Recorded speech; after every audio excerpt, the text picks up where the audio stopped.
Thank you for watching. My name is Glen Morgan, and this is We the Govern. Now, every now and then, I'm able to have an opportunity to interview people who are making a difference, making an impact in the political process in Washington State.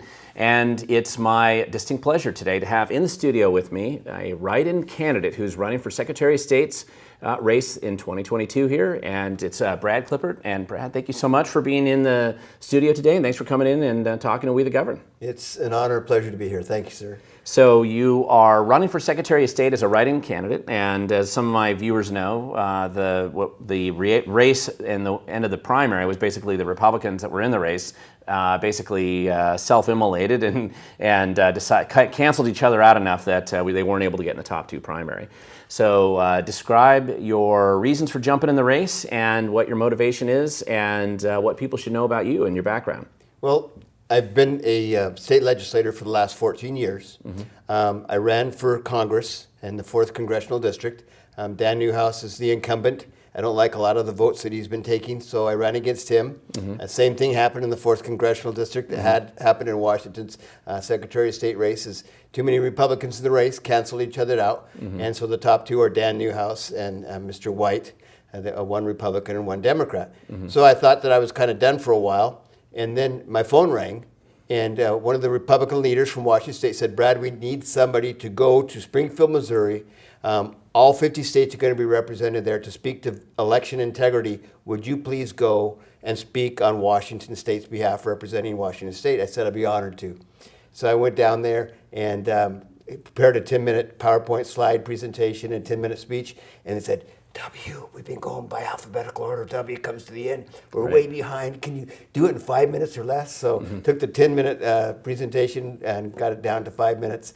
And, I left that stage to a standing ovation. And I came back home and the phone started ringing again. And the same people were calling and saying, we've gone over the top candidates for a write-in for Secretary of State because none of the Republicans made it to the general election. Would you consider allowing your name to go as a write-in candidate for Republicans in the Washington State Secretary of State race in 2022? And so I said, could I have about some time to think and pray about it? And they said, yeah. And we did. We took about a week and a half, and the third phone call later, I said, yeah, I'm willing to do that. So it was not my idea in any way, shape, or form. It wasn't even in my imagination. But when they asked, I said yes. So now we're in the race to win. All right. So you're registered and running and off to the races now. Here we go. So now I know one of the questions that people will have when they see this video is they're going to ask, what happened to your nose here? I figured I might as well just get that out there right away. What the stink happened to your nose? Yeah. Yeah. Well, I work for the Benton County Sheriff's Office. I have for the last 22, going on 23 years now. In the summertime, they have me on a boat. I'm a patrol deputy. I patrol the Columbia River all summer long. And for the last 3 or 4 years. And so when you have the sun beating down on you and then it hits the water and beats up in your face, I have not done an adequate job of protecting my skin. So this is the result of someone who is out in the sun all summer long and doesn't protect their skin well. So the dermatologist gave me some medicine he calls it pre-cancer, and this is how your skin reacts to the medication. So it's actually healing. So okay. I'm excited that it's healing, but it doesn't look good now. Yeah, well, rather than saying it's some bad guy punch you in the face, I guess it's a little less exciting than that, but it's a good warning to all our kids. I always tell them to wear sunblock if they're going to be out in the sun. Wear sunblock. Protect your skin. Now, let's go back to the Secretary of State's race. Voter integrity is big issues. I know I've been working on this with the Washington Voter Research Project, particularly since 2022 or since 2020, where we've had a lot of the issues, and we're going into 2022 right now. But it's one of the other subjects that has come up as a discussion point, or certainly a debate issue for this race, is ranked choice voting. And can you tell our viewers what your opinion is on ranked choice voting, what it is, I guess, first, and then what your opinion is on it, and then how that's a contrast in this race? So ranked choice voting, here's my understanding. Number one, I've never heard anyone define or describe ranked choice voting without using the words complicated and hard to understand. So ranked choice voting, say if there was 4 candidates who were running for a particular position, then you would rank them according to how you think your first choice, second, third, and fourth. And then after everyone does that, then they weed out the person who gets the least amount of points, and then you do it all over again. And if nobody gets above 50%, you do it all over again. And then until somebody gets above 50%. But the very interesting thing in the Alaska election this year, the Democrat, there were two Republicans and a Democrat. The Democrat got 40%, but still got more than either one of the Republicans, so they went on to Congress and are serving there. Now, there'll be another election here in November, but it's just complicated. It's a mess. It's very confusing, and I absolutely, positively, totally oppose ranked choice voting. And from what I've heard, and in fact, Julie Anderson, who's the independent candidate right now running for office, has actually come out in favor of ranked choice voting, or at least saying it's inevitable. Yeah, and she and I got to be on the same platform in Vancouver. It was very fun to do that. It wasn't meant to be a debate, but kind of ended up being that way. And that was one of the topics of conversation. And her comment is that it's not if, but it's when ranked choice voting takes place. And she did say that, I support local choice for ranked choice voting, and once again made that comment of it's not if, it's when. And so that's one thing that totally and completely contrasts the two of us, is her support of ranked choice voting and my total non-support of ranked choice voting. And now, it actually kind of surprises me because she comes out of the Pierce County Auditor's Office, and Pierce County actually experimented with ranked choice voting back in 2008 and 9, and just in talking to a number of the election observers that were involved at that time, it was a total fiasco. And it was so despised. Now, they didn't do it for congressional races there, but they did it for local races, like county and lower level races. And the results were so strange that they had, if anybody's familiar with Good Space Guy, who's sometimes a perennial candidate, runs for offices all over, they had the equivalent person in Pierce County win races that there's no way that they would have won the races. And so it was confusing. People would look at it and say the results don't make any sense. And so I know there was a lot of drama that came out of that. And one thing I will point out is they were able to do that back when Pierce County still had polling stations. Which they didn't eliminate until 2011. And even with the polling stations, it became very difficult. And what I understand is that ranked choice voting is really almost impossible to do with write-in, with the write-in ballot process that we have, because it takes so many weeks to compile even the existing election results right now, with the ballots trickling in, and the way ranked choice voting would change those results with lower level rehab ballots coming in late and then suddenly flipping results back and forth. It just seems like a recipe for disaster to me. Absolutely, positively correct.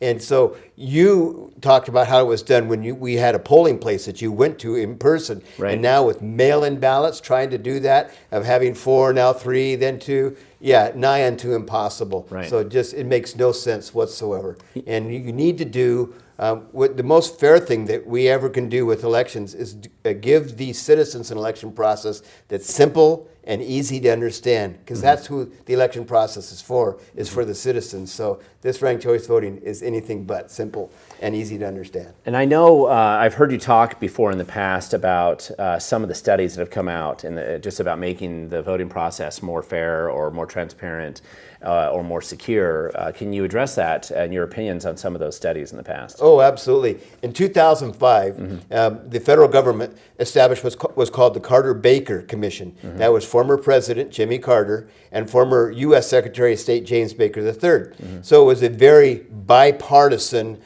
commission, and there were other Democrats and Republicans and independents on that commission. And the 3 top things that they identified to make for secure elections is, number 1, you have to have identification. You've got to have picture ID proving that you are who you say you are and that you are in fact a U.S. citizen. And 2 and 3 were mail-in ballots is the easiest way for fraudulent activity to take place. So they said you got to get rid of mail-in ballots. And the absentee ballots, once again, is a mail-in ballot which is fraught with the opportunity for fraudulent activity. So ID and get rid of mail-in ballots if you want to have secure elections. And once again, that was a very nonpartisan or bipartisan commission who came with that. So for us to have the mail-in balloting process in Washington State is, they way back in 2005, they said, that is not a secure way to conduct elections. And yet that's the road we went down. That's the road we went down, and so we have in front of us now. Yeah, that's what we're dealing with now, especially since 2011, and they actually shut down Pierce County's polling stations. So now we're running into this situation where there's a need, because I see this all the time with the canvassers that we have out there cleaning up the voter rolls and finding deficiencies in the voter rolls all over the state. by itself, that doesn't necessarily mean there's fraud. It just means that we have challenges and problems with keeping the voter rolls clean. Do you have any thoughts on that subject and contrasting maybe your opinion versus the other two folk that are on the ballot? And that's why we need to clean up the voter rolls. It's one of the most important things we can do. I'll give you a couple quick, for instances. Just a few weeks ago, I was visiting a friend who lives in my legislative district, and she said, Brad, every year, my husband died years ago. I know that because she asked me to officiate in his memorial service. Okay. So there I was there, and she said, he died years ago. I still get his ballot every single year. I contact the auditor's office and I say, please quit sending me my dead husband's ballot. He's been dead for years, and you send me his ballot every year.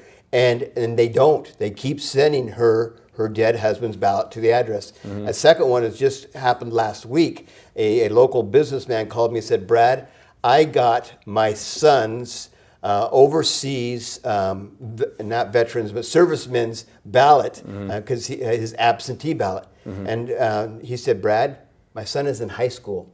He is not a member of the military, and he never ever registered as a member of the military. And so now I'm getting my son's absentee military ballot for overseas voting, and he's not in the military. He's in high school. Right. And so it absolutely positively need to get these voter rolls cleaned up so that the accuracy actually takes place that we need to take place in Washington State.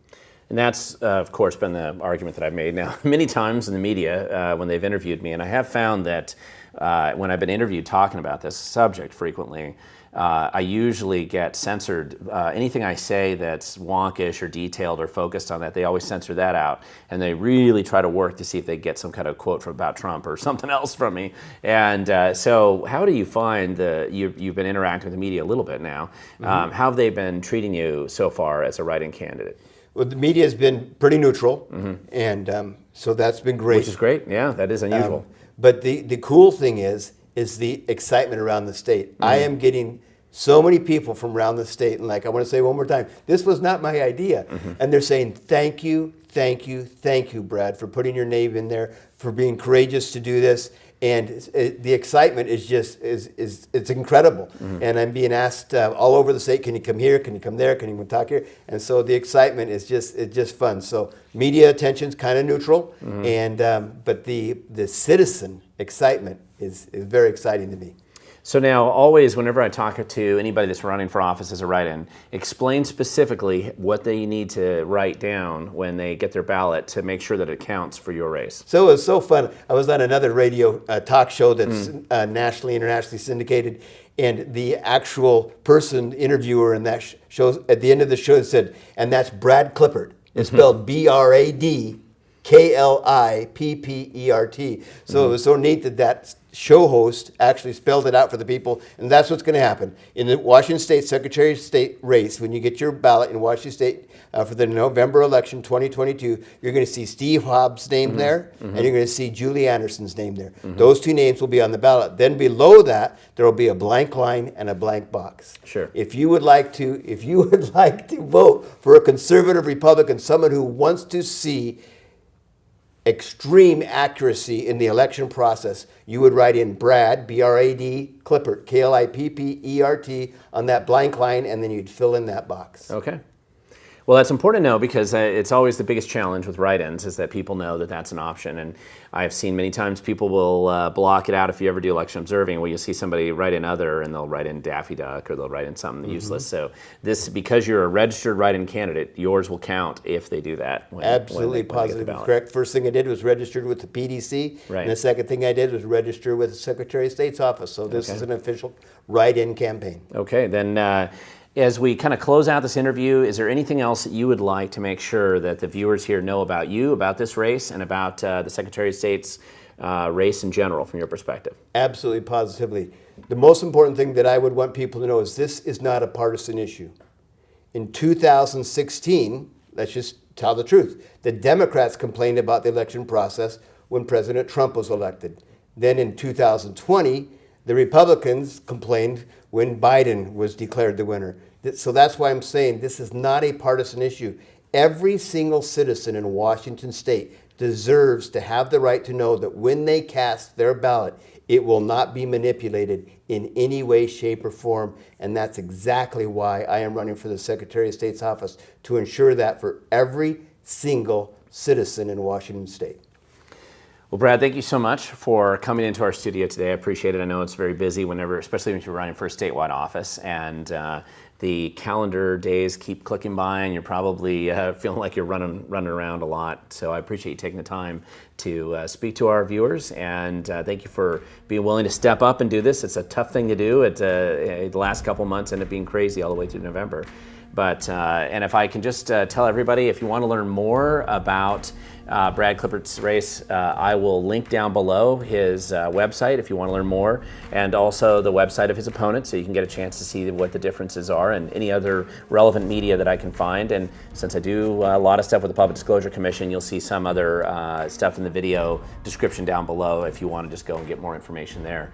So, as I always say here at We the Governed, the future does belong to those who show up. If you want to make a difference, you're going to have to show up, and voting is a big part of that. No matter how much frustrated you might be with the system, you only make a difference if you vote, and if you don't vote, you don't count at all. So make sure you show up, and the elections are just around the corner. So thank you so much for watching.